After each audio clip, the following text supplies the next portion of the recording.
Why would you throw a party for 30 people and have a buffet for 30 people where everyone can have a decent plate of food and then 100 people just show up at the door and you just let them in? Okay, but why are we so mad about the new people at the buffet when there's two guys in the corner with like 95% of the buffet on their plate? And those two guys, they got most of the buffet by paying you and your friends and your neighbors less than you actually needed to afford the buffet in order to make the buffet, right? So you made the buffet, but you can't afford the buffet. So then those two guys, they offered to lend you money to help you afford the buffet. But since the money they lent you really just gets its value relative to the value of the buffet, that just made the price of the buffet go up. So now you're in debt and you still can't afford the buffet. Also, you know those 100 people at the door? Yeah, they're here because those two guys, those same two guys, they're paying them even less than they're paying you to do some of the dirty work and heavy lifting that goes into the buffet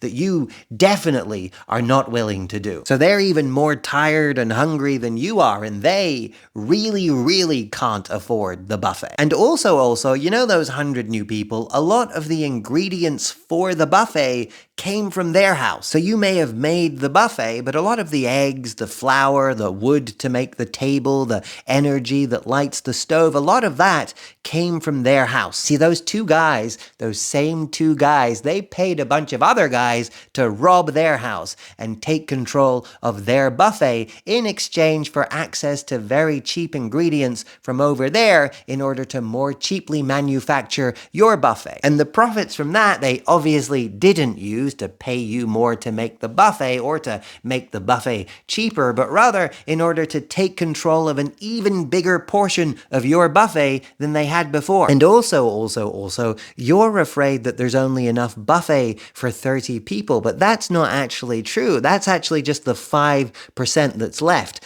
That's what's enough for 30 people. See, those two guys, they're not actually trying to eat 95% of the buffet, right? They're just aware that the less buffet there is to go around, the more valuable the buffet becomes. So they're creating artificial buffet scarcity so they can keep raising the price of the buffet relative to how much they pay you to make the buffet. So you have to keep borrowing more and more money to afford to be at the buffet. They're basically systematically devaluing the labor that goes in to the buffet, right? Which is your time and your effort and your energy, which is your life. They're systematically devaluing your life so that you and your friends and your neighbors will never have enough to get to a position where you might be able to challenge their buffet supremacy.